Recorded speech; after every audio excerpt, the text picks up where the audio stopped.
Reverbere, o podcast do Portal LC.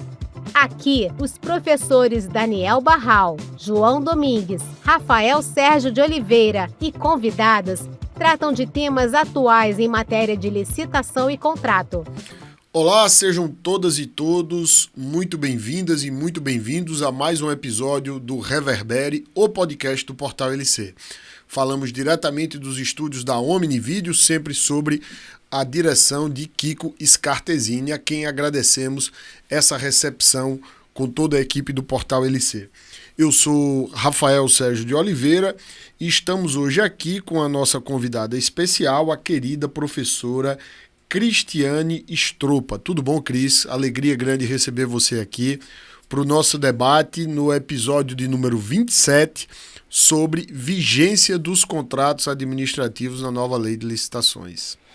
Oi, Rafael, eu só queria agradecer o convite. Eu sou assídua, ouvinte do Reverbere desde o primeiro episódio. Para mim é muita felicidade estar podendo aqui falar sobre um tema que eu acho que é importante, né? Não está sendo devidamente ainda discutido, que é o tema dos contratos, especialmente a vigência. Cris, você sabe que ultimamente eu tenho descoberto que o Portal LC conta, né, com o Reverbere especialmente, com audiência muito qualificada. E isso me deixa muito feliz. E principalmente quando a gente sabe que tem alguém como você, que é uma referência, não só para a gente, mas também como para todo o âmbito de licitação e contrato no Brasil, a gente fica muito feliz. Então, quando a gente pega alguém que tem um currículo como esse, que é mestre e doutora em Direito Administrativo pela PUC São Paulo, professora de Direito Administrativo também da PUC São Paulo, é advogada, palestrante e conferencista em diversos eventos de licitação e contrato em âmbito nacional. É coautora da obra da qual tenho a felicidade de coordenar e também de ser coautor, Comentários à Lei de Licitações e Contratos Administrativos, publicada pela editora Fórum, que agora vai sair já na segunda edição. A gente fica muito feliz, então muito obrigado. Eu queria muito que você viesse aqui. Você sempre é muito carinhosa conosco, muito generosa até, porque sempre nos dá o feedback das lives, dos artigos e do Reverbere, inclusive indicando discordâncias às vezes. Olha, Rafa, eu vi que você falou um negócio lá e eu discordo de você. Ousadia minha. Não, de jeito nenhum. É muito bom, porque a gente sabe que o ambiente ele tem que ser assim, nós prezamos por isso. Por um ambiente de convergências, obviamente, mas também por um ambiente em que haja a possibilidade de divergência, porque é assim que a gente reflete, é assim que a gente observa, né, outros caminhos e constrói outras saídas. Então, seja muito bem-vinda, é uma alegria para a gente ter você aqui e eu queria já agradecer todo esse carinho que você tem conosco e é um presente para toda a nossa audiência receber você aqui hoje. Rafa, eu não sei nem o que dizer, só gratidão. Então vamos falar de vigência? Isso. Bem, esse é um tema que tem alterações significativas, né? Eu queria até, e aí acho que seria bom, até porque nós fizemos aqui um bastidor e conversamos bastante, e você tem algumas observações que eu acho muito importante, especificamente em relação à parte de contrato. Não só em relação à vigência, mas de contrato como um todo. Porque há alguns apontamentos no sentido de que nós não teríamos passado por alterações significativas no que diz respeito ao regramento dos contratos. E o que é que você nos diria sobre isso? Considerando a nova lei e a lei 8666, obviamente, né? Então, eu acho que o ponto mais importante da nova lei, pelo menos a meu ver, é a parte dos contratos, né? É claro que hoje está todo mundo preocupado com a questão da licitação, contratação direta, porque é por onde a gente vai começar a utilizar a nova lei. Mas o que mudou para mim de forma radical é essa parte dos contratos. E não só, né, pela própria redação da lei, mas também por causa da vigência. Eu acho que essa ampliação da vigência, ela vai acarretar uma mudança com relação até à compreensão do que é contrato, né? Então, quando a gente vai para a doutrina, e a doutrina clássica, mesmo que, ainda bem, estamos, né, ampliando o número de obras específicas sobre contratos, mas ainda se apega muito a essa questão da clássica diferença entre contratos e convênios. Porque, na verdade, toda espécie de contratação, e a Constituição, quando fala, ela fala em contratação, no artigo 37 e 21. Então, para mim, contratação é gênero. Correto. Quer dizer, qualquer relação jurídica, independentemente da finalidade. Mas a gente sempre fez uma separação. Quando eu digo que essa relação se chama, né, até você usa a expressão, né, eu assisti o episódio que você fala, é um negócio jurídico. Sim, quando eu denomino essa relação de contrato, o que caracteriza mesmo isso é que as partes têm interesses que são antagônicos. Quando eu classifico como convênio, consórcio, até outras denominações, as partes elas se aliam para o interesse que é comum. O problema que eu vejo nessa lei é que talvez nós tenhamos que trabalhar essa relação jurídica que a lei denomina de contrato, mas se aproximando muito mais dessa ideia de convergência de interesses do que de divergência de interesses. Um pouco na linha, e que eu sempre assim, me inspiro muito no professor Carlos Aires Sundfeld, ele tem um artigo, eu destaco, assim, acho que vale a pena a leitura desse artigo, é um artigo fácil, né, ele está disponível até na internet, onde ele vai fazer uma análise, o que ele chama de direito administrativo dos clipes e dos negócios. É claro que ele não está falando de licitação, gente, entendam isso, ele está fazendo uma análise, né, ele é bem ácido nesse artigo, mas uma análise mais ampla. Mas a gente pode trazer isso para as contratações, porque ele reflete sobre isso. Eles, olha, o clipe é aquilo que a gente, né, aquela contratação usual, tipo Lei 866, comprar caneta. E existe toda uma outra legislação, como a lei de PPP, que é para grandes negócios, a questão de infraestrutura. Se nós olharmos a lei de PPP e olharmos a lei 14.133 na parte de contrato, a meu ver, ela bebe da fonte. Então, será que eu não posso trazer para dentro da lei 14.133 essa ideia de parceria? Porque a própria mudança de denominação, né, numa PPP eu chamo parceiro público e parceiro privado. Não quer dizer que não se tenha cláusula exorbitante, proteção do interesse público. Não, eu não estou discutindo isso. Mas o que eu acho é que a forma como o gestor tem que se posicionar perante o contratado, ela é diferente. Ela não é da mesma maneira que ele se posicionava na Lei 8.666. Né? Então, isso vai gerar toda uma mudança comportamental. Porque nós temos arraigado aqueles preconceitos de que não, eu sou administração, eu tenho cláusula exorbitante, que isso a doutrina já há muito tempo vem, né, discutindo qual é a finalidade da cláusula exorbitante. E que não é sequer uma cláusula, né, é um regime exorbitante. Sim, né? Mas depende de previsão contratual. Né? E, na verdade, quando a gente olha mesmo, será que tudo ali é exorbitante? Fala que fiscalização de contrato é exorbitante, todo contrato tem que ter fiscalização, sanção. Claro que muda a intensidade, a forma como eu faço isso, o acesso a informações, tudo bem. Os poderes que a administração tem. Isso, né? A questão da unilateralidade. Então, mas será que essa lei, quando ela fala, por exemplo, de uma remuneração variável, de uma extinção consensual, eu não estou agregando mais um diálogo, porque a gente está vivendo esse mundo hoje, né? De uma relação dialógica. Então, será que eu não vou ter que dialogar mais? Vamos pensar em um exemplo de um contrato que vai ter 10 anos de vigência, que a lei prevê. Será que se eu ficar 10 anos me relacionando com o meu contratado, como eu me relacionava com base na Lei 8.666, achando que eu posso tudo impor unilateralmente, que eu não vou abrir uma margem de diálogo para ele? Será que em algum contexto ele não vai chegar para mim e falar, eu não quero mais, porque não me interessa? Então, eu sempre tenho brincado que, na verdade, a gente vai casar com o fornecedor. E é isso que eu acho que as pessoas não estão entendendo ainda. Sim. Na verdade, o contrato ele vai virar um casamento, onde eu tenho que ter diálogo. Né? Eu não posso ter uma palavra só, um lado só se posicionando. Sim. E aí, o que isso vai impactar? Como é que nós vamos trabalhar isso? Porque a minha preocupação, Rafa, é o seguinte, eu vou esperar ter o contrato? Tudo bem, mas talvez seja uma discussão que ainda não se coloca.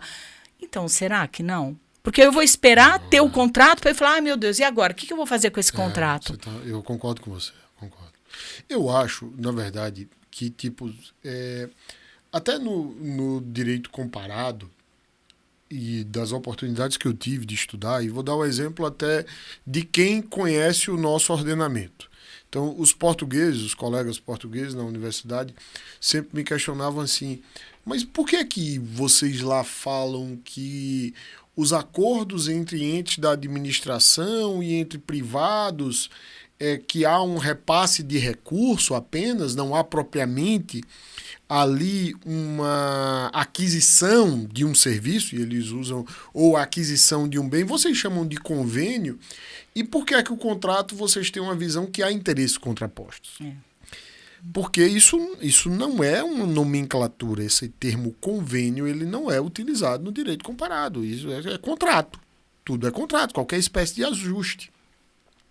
E essa ideia de que o contrato tem interesse contraposto, ele é um tanto quanto até mesmo equivocada na minha avaliação. Porque, veja, a gente usa contrato para fazer sociedade. É um contrato social. Sim. O casamento no é um direito contrato. privado. O casamento é um contrato. Tem várias teorias que o instituto é um contrato, mas, de certo modo, é claro que em outras categorias, em outras áreas do direito, nós usamos o termo contrato para ajuste em que se quer chegar a uma finalidade comum. E nós criamos essa ideia mesmo de uma certa distância, né? De que, olha, eu te pago quanto menos e você vai me entregar aquilo que eu desejo. Só que não é. É um verdadeiro engano. Sim. Não é? É um verdadeiro engano. Nós não fazemos isso na nossa atividade privada. A gente se dispõe a pagar mais caro, sabendo que vai vir algo melhor. Uhum. Inclusive, às vezes, a gente vê ali, isso está muito barato, e eu não sei, isso aí eu não acredito. Então, acho que isso é independente, na minha avaliação, Gris, eu acho que isso é independentemente de lei, de regime jurídico. Eu acho que isso é uma concepção do Instituto. O contrato é um instrumento de parceria. É um instrumento de parceria. Eu quero que você me entregue. Agora, beleza, tô vendo que você botou um preço muito barato e que você vai ganhar muito dinheiro porque você tem um mecanismo, uma metodologia eficiente de me entregar isso. Que eu te pago bem, pago até mais barato do que eu pagaria para outros, e você ainda lucra mais pela metodologia que você tem. É por isso que a gente submete a competitividade. Sim. Enfim, eu acho que isso é uma questão de concepção e eu concordo com você que a nova lei reforça isso. Inclusive no que diz pelo tratamento de muitas questões da licitação. Pela abertura que a lei traz de diálogo com o mercado na própria concepção do objeto. Isso. O diálogo competitivo, o procedimento de manifestação de interesse. Eu acho que a gente sim tem que partir dessa ideia, né, de que há uma mudança significativa. O que eu acho interessante, que a gente conversava, é que certas alterações, embora sejam pontuais, ou seja, é uma alteração na vigência, mas não alterou nada no que diz respeito à questão de alteração contratual. Será que uma alteração aqui não impacta ali? Ou uma acolá não impacta aqui? Então, eu acho que todas essas circunstâncias devem ser levadas em conta na avaliação do Instituto do Contrato. E aí você fala que a gente deveria estar já estudando a fundo o Instituto do Contrato. Eu acho natural que neste momento em que a gente está preocupado com implementar a lei, começar a fazer licitações, contratação direta de acordo com a nova lei, acho natural que o nosso foco seja licitação. Mas sim, é importante chamar a atenção, até porque há um planejamento, né? Isso. E a execução contratual deve ser planejada já na etapa preparatória. Assim, até complementando isso que você está colocando, o Marcos Nóbrega, né, eu digo que foi ele que me apresentou essa teoria, porque eu confesso que eu não conhecia, porque eu vim de uma escola, minha escola é a PUC. Sim. E a PUC tem essa visão, né, bem direito francês, uma coisa mais arraigada. Então, a teoria dos contratos é aquela lógica de contrato é completo, o contrato é fechado. Eu sempre reproduzi isso, muito embora alguma coisa me incomodasse. Sim. Até que eu vi o Marcos Nóbrega falar, eu falei, gente, mas espera um pouquinho, é isso. Né? Claro que, no primeiro momento, essa teoria dele dialoga muito com essas relações, concessão, PPP. Mas agora, com a nova lei, com essas vigências, quer dizer, eu posso fazer uma contratação com 20 anos, imagine aquela contratação que vai exigir investimento do contratado. Tudo bem, eu vou pactuar com você uma metodologia, um resultado, mas durante a vigência desse contrato, não pode acontecer de surgir uma solução inovadora, uma outra forma, porque se eu estou contratando você para executar alguma coisa, é porque eu quero que você agregue valor. Essa lei fala em vantajosidade. Porque se eu soubesse fazer, eu não precisaria te contratar. Eu mesmo resolveria. Então, se eu for contratar você para você executar, é para você agregar valor para mim. Claro. Então, se você trouxer alguma coisa nova, eu vou dizer, não, você não pode fazer porque nós pactuamos aqui e isso é imutável, o contrato está fechado. Então, eu penso que não. Então, nós vamos ter que aprender como trabalhar com essa figura, né? Chamada contratos abertos ou incompletos. Quer dizer, como é que nós vamos identificar a sua utilização? Eu também acho que não é em toda a relação jurídica. Eu acho que tem muita coisa, até porque a gente tende a fazer contrato para coisas do dia a dia, né? Isso não vai fugir, o material de escritório, limpeza, isso não vai fugir. Eu não acho que essa discussão ela caiba. Sim. Agora, outros tipos de contratos que nós fazemos, eles vão demandar essa discussão. Correto. E veja, eu não acho que, não, mas olha, isso aqui, eu sou um município, isso aqui não é minha realidade. Não, bem, é a sua realidade. Pode não ser a maioria dos seus contratos, mas vai ser a sua realidade em algum momento. E aí, como é que você vai trabalhar com isso? Você vai dizer, não pode porque eu pactuei. Então, eu não estou aqui a dizer que o princípio da vinculação é instrumento convocatório, que o planejamento... Não, nós vamos fazer planejamento. Agora, eu tenho que pensar que a minha racionalidade é limitada. Eu não consigo visualizar o futuro a tão longo prazo assim. E mesmo que eu consiga pensar em 2, 3 anos... A realidade hoje ela muda muito rápido. Essa questão da evolução tecnológica, será que nós conseguimos realmente saber o que vai acontecer num contrato de 5 anos, 10 anos, 20 anos, 35 anos? É humanamente impossível. Né? Porque você tem uma série de interferências econômicas, políticas, de pessoal. Então, como é que a gente vai estabelecer isso? Quer dizer, eu vou dizer que não pode fazer uma alteração, que eu não posso dialogar com você e aí pactuarmos? Não pode, porque senão isso fere a competição, porque lá atrás... Mas como assim? Né? E o interesse público, como é que ele fica? Porque dizer, não, rescinde se faz um outro contrato. Mas isso tudo tem um custo, né? Eu vou deixar a administração sem o objeto. Não é tão simples assim. Né? Eu acho que a gente vai ter sim de ponderar diversos elementos nessas questões. Concordo com você. Bem, esse já é um ponto de partida aí para a gente poder refletir essa vigência. E eu queria começar te questionando aí, e aí se você quiser talvez fazer uma abordagem inicial sobre essa questão da vigência, fique à vontade. Se não, eu já fiz aqui um dever de casa, umas questõezinhas para a gente poder debater. Não, vamos para as questões. O que eu colocaria é que, assim, tem um debate que até alguns colegas já questionaram, até mesmo no âmbito da AGU, é que a vigência, em geral, digamos assim, ela está no artigo 105. Isso. Que seria o equivalente ao, então, 57 da Lei 8666. E ele diz o seguinte: a duração dos contratos regidos por esta lei será prevista em edital e deverão ser observadas no momento da contratação e a cada exercício financeiro a disponibilidade de créditos orçamentários. Ou seja, eu tenho que ter o crédito orçamentário disponível, vigente. Isso. Bem como a previsão no plano plurianual. Quando ultrapassar um ano, quando ultrapassar um exercício financeiro, perdão, gente. Então ele está dizendo o seguinte, que a vigência do contrato tem que estar prevista em edital e que no momento da contratação tem que ter o crédito vigente. Você me permite só fazer uma lembrança aqui? Claro. Você falou da redação do 57. A redação do 57, para mim essa redação ela está melhor, porque lá no 57 da Lei 8666, ele vinculava com vigência de crédito orçamentário. Sim. E isso levou a uma dupla interpretação. O município de São Paulo, por exemplo, ele tinha uma interpretação de que, na verdade, o contrato não pode durar mais que o exercício financeiro. por causa da vigência do crédito que termina em 31 de dezembro. Então, todo contrato teria que terminar em 31 de dezembro. Isso é uma loucura. Mas isso durou muito tempo. Isso Tanto é que uma a loucura. gente tem, no âmbito federal, a AGU tem a orientação normativa número 39. E essa orientação normativa número 39, ela diz que você pode ultrapassar a vigência desde que você empenhe todo o valor contratado e no ano seguinte você pague aquilo como resta a pagar. Mas veja, eu não acho que essa redação ela altera muita coisa, porque veja o que ele diz.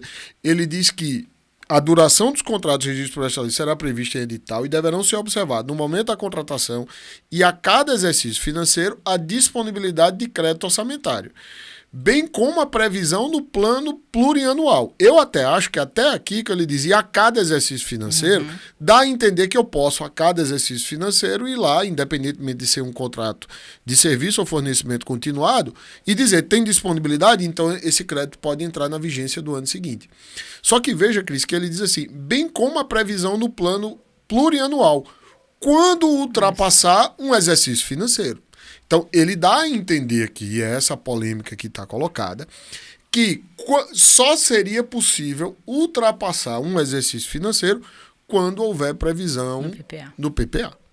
Não, isso eu concordo, mas eu assim, não acho que é a mesma interpretação que está hoje, não. Eu ouso divergir novamente de você. Entendi. Porque aqui o que eu acho é o seguinte, se é um contrato que vai durar mais de um exercício, eu tenho que pelo menos ter uma garantia de que eu vou ter recurso orçamentário, não necessariamente financeiro, orçamentário para custear isso. Ou seja, você então concorda de que em tendo de ultrapassar um exercício financeiro e não sendo a hipótese do 106, serviço ou fornecimento continuado, assim como também não sendo as hipóteses do 108, e que são aqueles contratos ali, de alguns casos de dispensa, que ele vai admitir 10 anos. Isso. O artigo 110, que traz ali os contratos que vão ter como contrato de eficiência e contratos que requerem investimento. E o caso dos serviços, os chamados serviços estruturantes, né? Sistemas estruturantes que duram 15 anos, você acha que, em sendo assim, ou está no PPA para ultrapassar o exercício, ou eu vou ter que empenhar o valor todo, vou ter que ter o valor cheio do contrato já no crédito, empenhar o valor todo e executar. Com base no 105. Não acho que é uma boa solução. Nós não estamos discordando, nós estamos concordando. O que eu quero dizer é que o 105 ele traz uma redação que, de início, me parece que, veja só, olha o que ele fala. A duração dos contratos registrados por essa lei será prevista em edital. Isso. E deverão ser observadas no momento da contratação e a cada exercício financeiro. Então, quer dizer, dá a entender que eu posso, quando contratar, estabelecer uma vigência para mais de um ano e quando começar o exercício seguinte, eu vou lá e vejo a disponibilidade. Isso. Mas depois ele diz, bem como a previsão no plano plurianual, quando ultrapassar um exercício financeiro. Ou seja, então fica um negócio que tem gerado essa dúvida por conta dessa colocação. E aí eu acho que vai valer a mesma orientação, e como eu dizia, que é da ON 39, que, pelo que você me diz, era o que também vigorava lá em São Paulo. Isso é contestado, viu? Essa ON 39, há inclusive autores que batem pesado nela, dizendo que ela é ilegal, que ela não poderia existir porque ela fere o 57. E, de certo modo, eu até entendo, compreendo bem, mas eu acho que o que vale, o que a lei quer, como você bem disse, é que não haja uma contratação sem lastro orçamentário. Isso. Se eu já tenho a previsão ali orçamentária, ela vai executar depois, porque senão você inviabiliza determinados contratos. Muita coisa você vai ter que colocar no PPA. Até dentro dessa questão, até a gente já tinha conversado, tem uma outra preocupação minha, que é a seguinte: se eu tenho contratos tão alongados assim, posso ter, né? Como é que eu fico com o comprometimento? Porque imagina um contrato de 35 anos, eu vou comprometer 35 anos em termos orçamentários. Como é que ficam os gestores futuros? Será que eu não tenho... Porque a lei de PPP, ela tem o mesmo prazo de vigência. Tem que estar no PPA, né? Então, por isso, Entendeu? isso tem que estar Por no isso, PPA. porque está vinculado a programa de governo, política pública e tal. Aqueles casos bem alongados É. que você está falando. Porque isso pode gerar um engessamento até para o gestor futuro. Eu acho que deveria haver uma trava orçamentária, como tem na lei de PPP. Você tem um limite de endividamento, comprometeu aquilo? Bom, até que eu libere, eu não posso fazer uma nova PPP. Então, assim, me preocupa muito esses contratos, né? Que, bom, claro, não vai ser a regra, mas um contrato de 36, eu vou ficar fazendo, um gestor faz, aí vem o outro, faz outro. Daqui a pouco não vai ter recurso.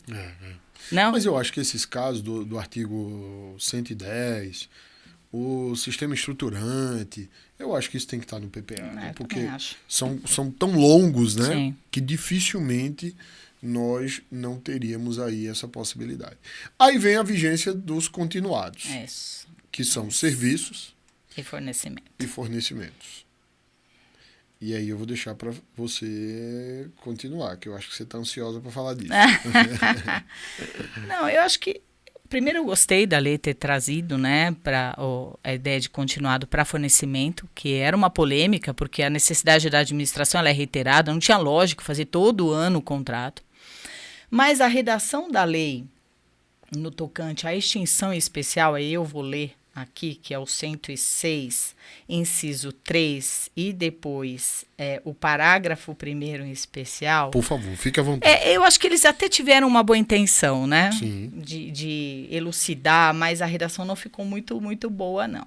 Então, ele diz aqui, olha, a administração terá a opção de extinguir o contrato. Bom, primeiro, quando a gente fala terá a opção, significa o exercício de uma competência que a gente fala que é discricionária. Quer dizer, eu poderia fazer uma ponderação. Eu posso só pedir para você, para a gente só traçar, para quem nos ouve, a linha geral desse artigo 106. Perfeito. E aí, o que é que ele fala, então? É que agora aqueles contratos de execução contínua, tanto o de serviço como o de fornecimento, podem ultrapassar um exercício financeiro, independentemente de ter todo o valor dele empenhado, independentemente de estar no PPA. Isso.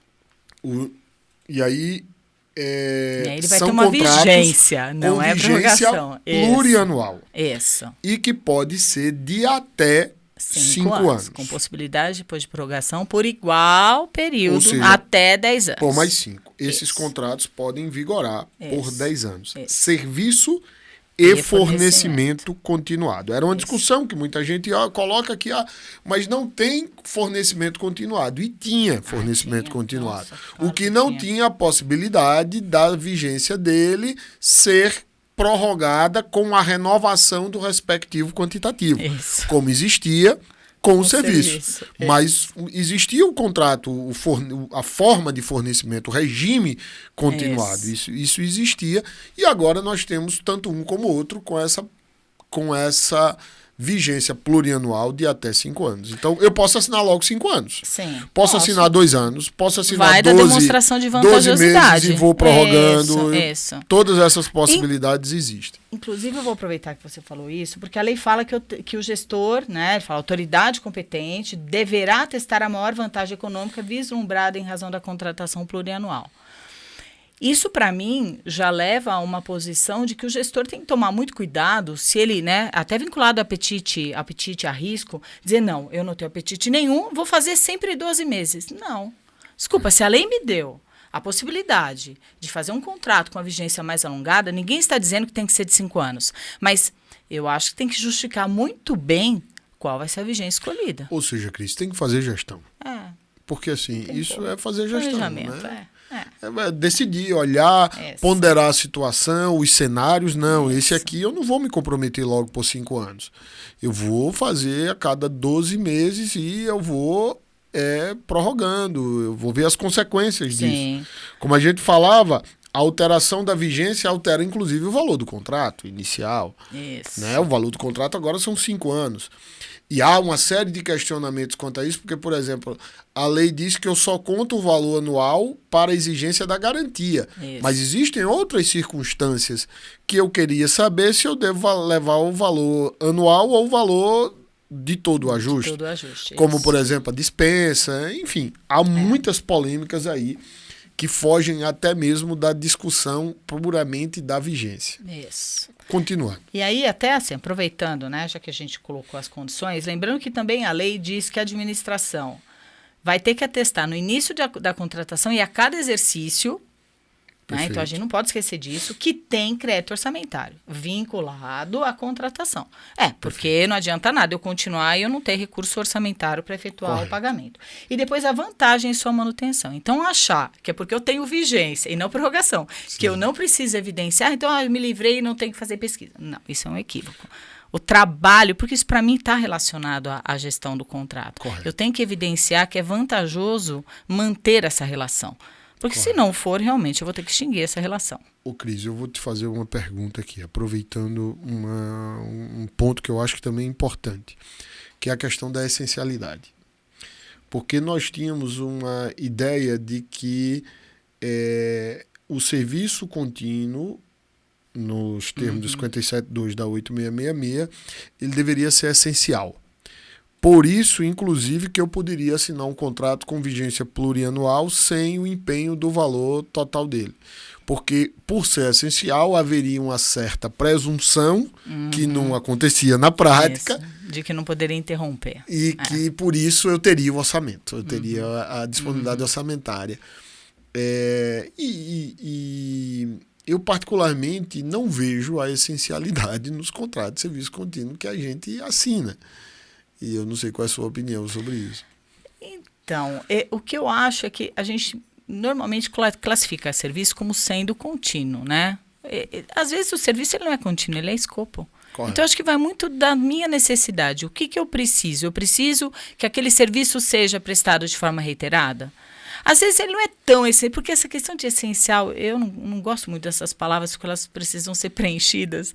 E o preenchimento vai variar de acordo com a circunstância. Sim, né? perfeito. Um serviço de limpeza é essencial? Claro que é. Mas ficar sem limpar. a cooperagem. Então, depende. A pessoa que serve o cafezinho. Então, dependendo aí não é essencial, então eu não posso contratar como contínuo. Então, eu acho que pode. Por que não é essencial? Depende do tipo de órgão público. Aquilo é essencial, sim. Eu ter alguém que preste esse serviço pode ser essencial. Mas pode ser e eu ainda coloco que, assim, ainda que não seja essencial, se a melhor maneira de eu obter, do ponto de vista da gestão, até de vantagem, de eu tomar aquele serviço, por que não? Não é? Aí essa essencialidade, ela não estava na 8666, não está na 14133, e eu espero que não coloquem ela aqui. Sim. Porque é uma perspectiva de gestão, como a gente estava falando, né? Eu acho que minha avaliação. Eu acho que esse essencial, ele dialoga com a minha necessidade.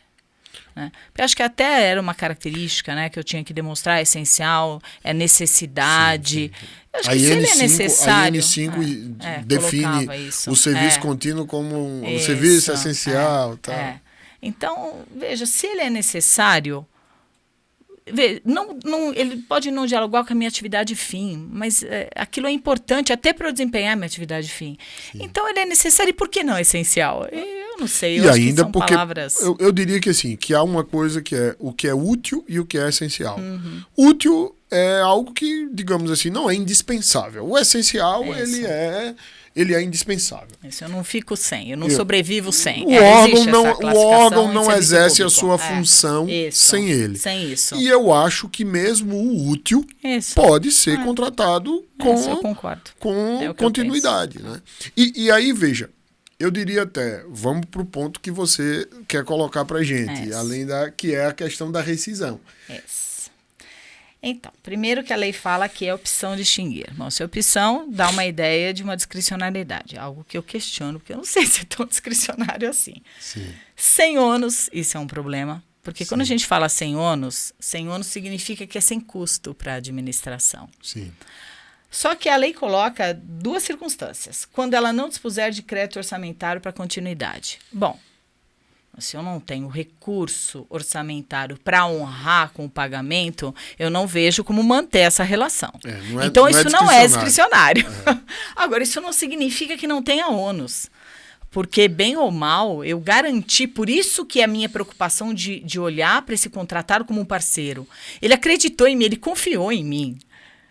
Eu estabeleci com ele uma relação e disse, essa relação vai vigorar durante tanto tempo. Ele fez a proposta em cima disso. É claro que há uma situação superveniente, eu não tenho recurso, que muitas vezes isso acontece, mas eu sou obrigado, então, a extinguir essa relação. Agora, dizer que isso implica em olhar para o contratado e falar, Rafa, eu sinto muito, foi muito bom enquanto durou, mas você arca com os custos aí que você vai ter com desmobilização, com rescisão de contrato. Imagina um contrato demo e eu não vou indenizar, você vai ter que mandar essas pessoas embora, rescindir. E aí, como é que fica?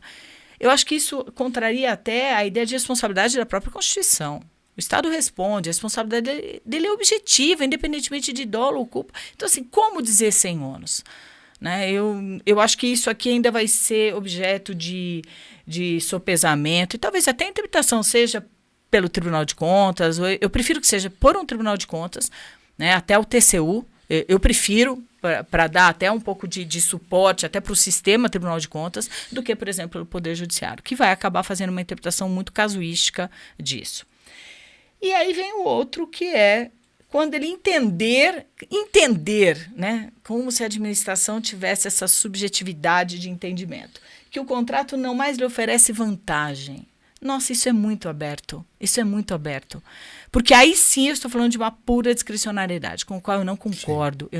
Primeiro que eu sou meio fora da curva, eu acho que não existe discricionariedade, eu questiono essa teoria. Eu acho que não há escolha. Né? Eu acho que há sempre uma solução ótima. Eu tenho duas soluções. Não, eu acho que uma sempre vai ser a ótima.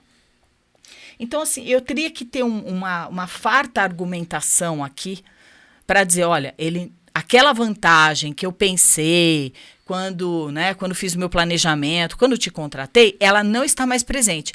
Não, mas espera aí, não é que ele vai entender, aquilo vai saltar aos olhos. Imagine que é alguma coisa que a tecnologia substituiu totalmente. Não, aí não há entendimento.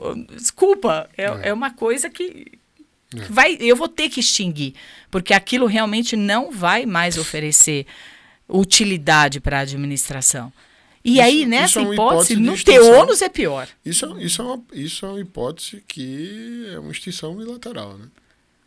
Totalmente. Só que colocar aqui, porque lá existe uma consequência pecuniária, né? A administração pode exercer essa competência, mas ela vai gerar um ressarcimento e tudo mais. Eu diria que, assim, talvez isso aqui vá ser discutido nessa perspectiva que você coloca, numa perspectiva de uma prerrogativa da administração e com um certo nível de previsibilidade. Sim. Digamos assim, olha, Sim. Você está ciente de que o garantido...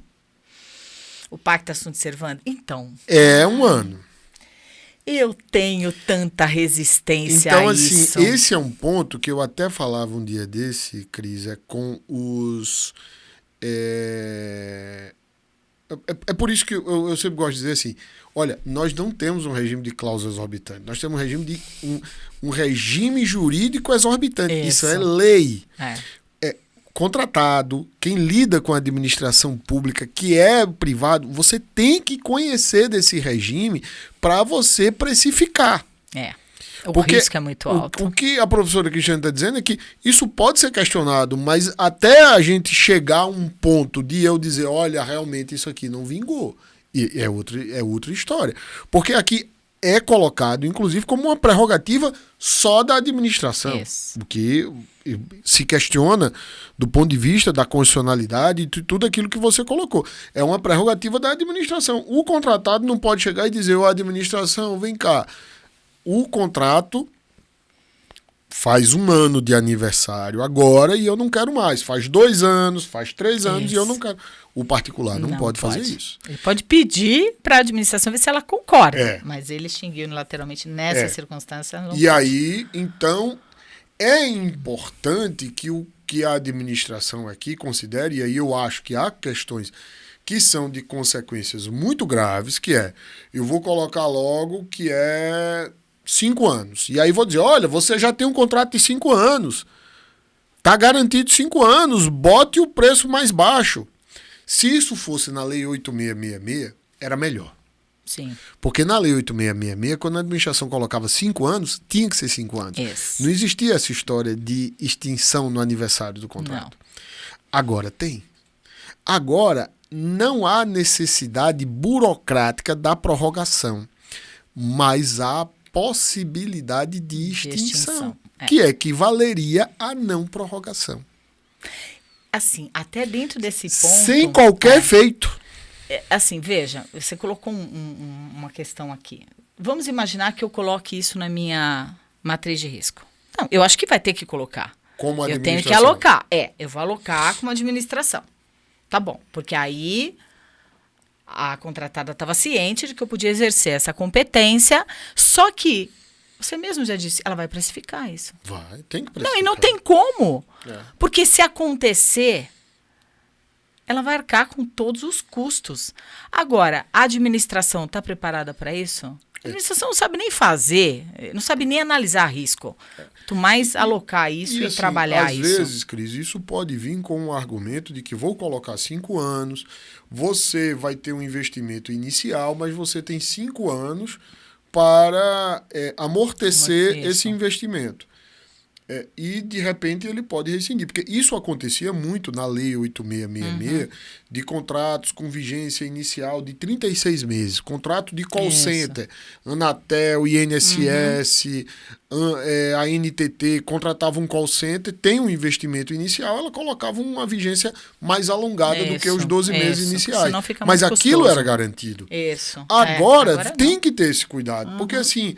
Se houver isso, vai ter que haver um cálculo já previsto de que, olha, em havendo o exercício do inciso 3, tem de ter um ressarcimento desse tal investimento inicial. Ou então você coloca ele logo no primeiro ano e depois prevê no contrato um processo de negociação para retirada desses valores que diziam respeito aos investimentos iniciais. Como existe a prorrogação? Aí eu concordo, isso eu concordo, porque aí você não está tirando do contratado a possibilidade dele analisar o risco até de manter essa relação. Mas assim, e eu coloco isso, porque o seu alerta ele é muito importante aqui, porque assim, você que é a administração pública, e muitos dos nossos ouvintes e daqueles que nos assistem, são a administração, porque tem que ficar atento a isso. Sim. Tem que ficar atento a isso. Porque, veja, não adianta. Depois você vai rescindir, você vai criar um problema para aquela empresa. Não, imagina vai levar isso falir para o a judiciário. empresa. Rafa, vai levar para o judiciário, sinceramente. Vai ser muito difícil um juiz não reconhecer que a administração tem que indenizar. Porque ele vai demonstrar... Não é expectativa. Eu não estou falando de expectativa futura. Basta pensar na causa, não digo nem na questão judicial, basta pensar nas consequências econômicas e sociais disso. Sim. Porque é uma empresa que vai possivelmente levar um tombo que vai dificultar a vida dela, que ela vai demitir pessoas. Isso. Então, quer dizer, é preciso ter cuidado. O impacto, inclusive, em outros contratos. Imagine que ela é uma prestadora de serviço e a gente sabe, por experiência, que quando uma administração deixa de efetuar o pagamento para uma empresa dessa, não é incomum que ela vá quebrando, a gente brinca, ela vai quebrando em cascata. Ela vai deixando de atender porque ela precisa ficar honrando com o pagamento. Imagine num caso desse, que ela não vai ter o recurso, ela vai ter que realocar. Ou seja... Quem é gestor tem que atentar para o fato de que não estou aqui diante de uma, como é que eu diria, de uma prerrogativa, como você disse... Não é um coringa. Que eu exerço... vou botar logo 5 anos, qualquer coisa a gente rescinde. Não faz isso. Não faz isso. Pensa bem. Não faz isso.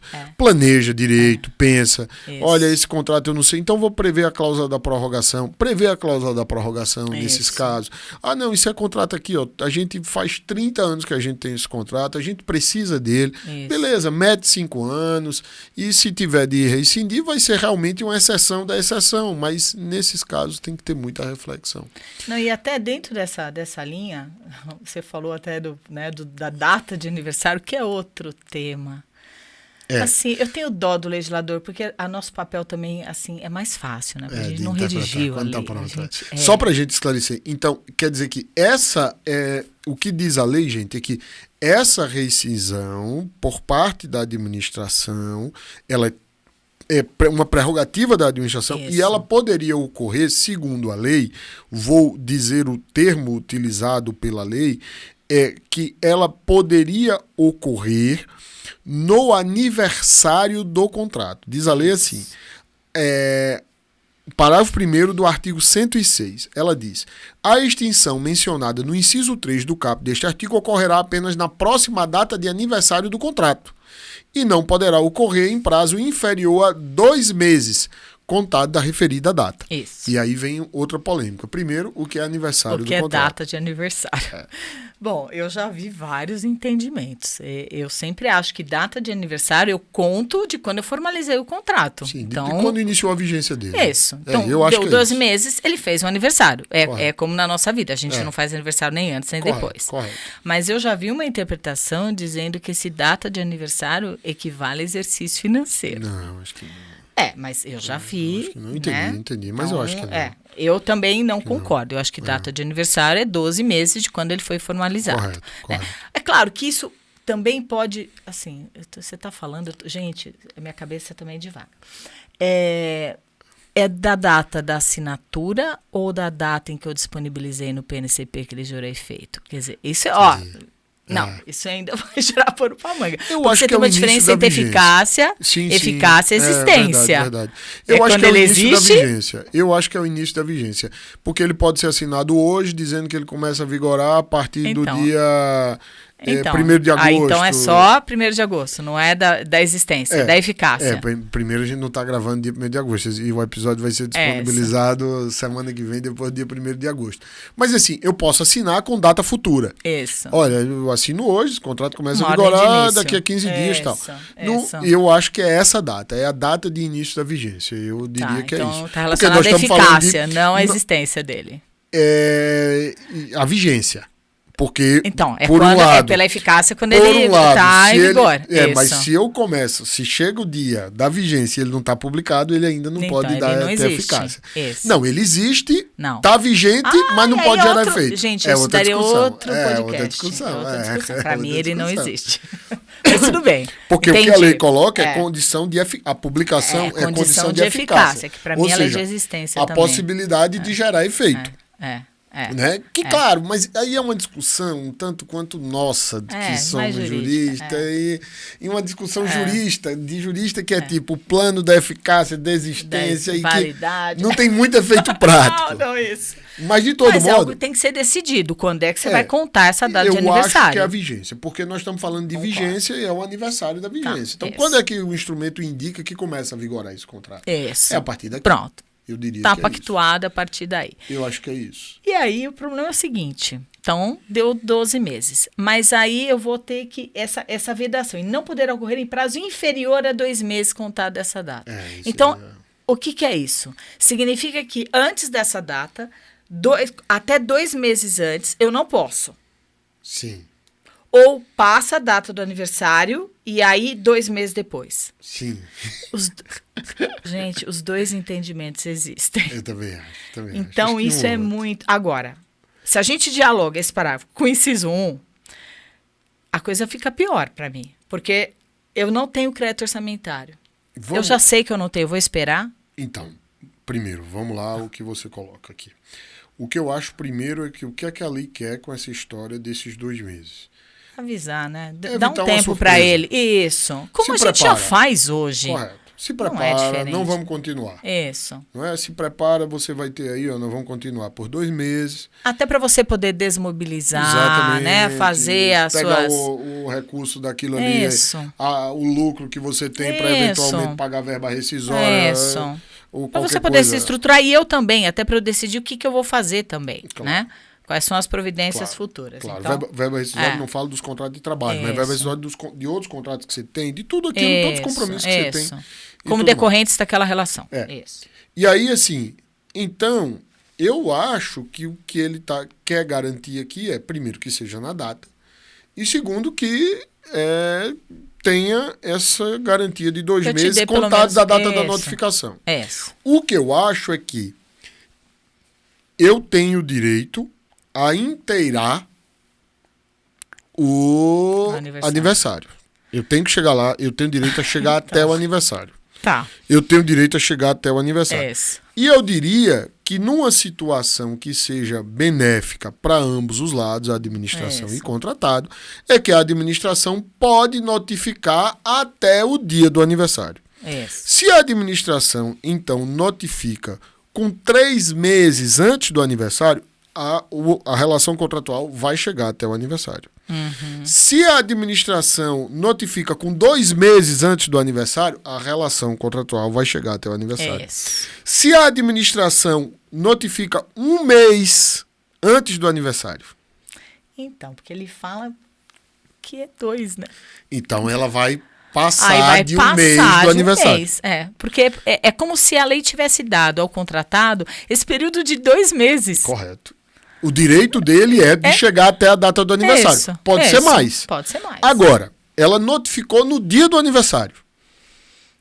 Aí essa extinção só vai poder acontecer 2 meses depois. Se passou o dia do aniversário. Então, aí ele dá direito ao... Então, isso aqui vai ficando uma loucura. Mas eu acho que se passou o dia do aniversário, a administração, desculpa, você perdeu o prazo do aniversário de extinguir. A prerrogativa do inciso 3 do 106 não pode ser mais exercida. Então, ou seja, mas eu se acho não tiver que ela... recurso, eu até... Veja, vamos aí pegar não a é situação... sem ônus. Aí não é sem ônus. Então, eu também acho. Não é aí sem não cai aqui, vai cair numa regra geral de extinção por interesse público. Porque aí eu não tenho dinheiro, eu não posso manter essa relação. Exatamente. Eu acho que aqui há uma prerrogativa do contratado. É na data do aniversário e você me garante 2 meses. 2 meses. Seja você me comunica 2 antes, de carência, ou digamos me assim. comunica, você comunica no aniversário, me dá até 2 meses depois. Eu acho que é uma prerrogativa dele. Eu também acho. Eu acho que essa, vamos dizer assim, é uma interpretação que dialoga com a própria ideia da lei. Se eu estou defendendo aqui que existe consenso, que é uma relação dialógica, eu tenho que partir desse pressuposto que eu não vou chegar nesse momento e vou usar da minha imperatividade, do meu poder, e falar, não, está extinto, sem ônus e não importa. Nós já estamos chegando aqui ao fim pelo nosso tempo e tudo, e eu acho, Cris, que até essa discussão nesse momento de fechamento remete a tudo que a gente conversou lá no início. Eu gosto de falar disso, inclusive no registro de preço. Porque, às vezes, a gente lê a lei e vê ali uma prerrogativa, como o registro de preço. Vou licitar um quantitativo e não sou obrigado a contratar. Como se isso não tivesse consequências. Sim. E isso tem consequências. Isso frustra expectativas do mercado que ele vai reagir em licitações futuras. Sim. Que você poderia ganhar a escala e você não vai ganhar porque ele vai olhar e vai dizer, não, isso aqui... é 2.000 unidades? Vai ser nada. Da outra vez aqui veio 2.000. E dessa vez pode ser. Sim, pode ser. E ele não vai contar com aquela escala. Não. Porque da vez passada ele contou e ele tomou prejuízo. E aqui é a mesma coisa. Cuidado com essa prerrogativa. Pondere tudo aquilo que você falou do início, de que, olha, é uma relação de parceria e como tal tem que ser o mais fidedigna possível. De uma maneira que você saiba que o contratado vai ganhar dinheiro, porque é óbvio, ele tem que ganhar, ele está trabalhando. É um contrato, ele tem direito a lucro, está na Constituição. Claro, né? Mas respeite, pense que ele está lá para te ajudar, ele é seu parceiro. Ele não está lá como um inimigo, e ele está lá para atender sua necessidade. Se posturas inadequadas, a lei dá instrumentos isso. adequados para o devido ajuste. Isso. Exerça. E aí é onde está a responsabilidade que a lei exigiria. Minha amiga, eu acho que a gente tinha muita mais coisa para falar, mas há uma limitação de tempo, porque a nossa audiência também tem seus limites, e eu posso te dizer que é uma felicidade receber você aqui e para discutir um tema que traz aqui para a gente tantas consequências. Gente, é ainda alguma coisa que está em aberto, né? Óbvio que eu gosto de brincar e dizer que a única certeza ainda é a incerteza. Muitas poucas coisas foram definidas. E eu queria deixar, Cris, aqui para você fazer suas considerações finais para a gente poder encerrar esse nosso episódio de número 27, que para mim foi maravilhoso. Já agradecendo a você ter trazido aqui para a audiência do Reverbere tantas discussões muito ricas e que abrem os nossos olhos para as novidades que, como você bem alertou no início, vem por aí. Assim, eu acho que eventos, né, como esse, encontros, discussões, elas são necessárias. A gente precisa abrir a mente, se desapegar de interpretações da Lei 8.666. Se ela é uma lei nova, ela estabelece outras relações. Então, vamos pensar o que a gente pode extrair dessa lei, né? Há tanta coisa, não ficar muito focado na leitura da lei, mas sim na interpretação.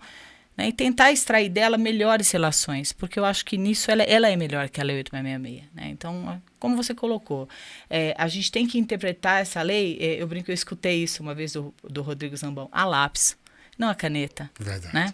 Porque ela não tem verdades, aqui tem ideias. E eu acho que isso é para sempre, né? É para sempre, não é só nesse... Não, principalmente nesse início, mas eu diria que é até para sempre. É para sempre. Obrigado, Cris. Eu que agradeço. Agradecer a vocês essa audiência maravilhosa do Reverbere, o podcast do Portal LC, e convidá-los também para conhecer nossas capacitações. Se você precisa se capacitar na área de licitação e contrato, o que eu acho que todo mundo precisa se qualificar, se preparar, porque não dá para atuar no escuro, conte com a nossa equipe. O Portal LC está pronto para atender a sua demanda. É isso que eu tinha a dizer. Quero sempre pedir que, se você curtiu esse episódio, se você gostou, deixe a sua curtida, avalie o podcast do Portal LC na nossa plataforma do Spotify, compartilhe este episódio para que outras pessoas que você acha que têm interesse sobre esse tema assistam e que assim o conhecimento reverbere, porque essa é a ideia desse podcast. Um forte abraço e até a próxima. Reverbere, o podcast do Portal LC.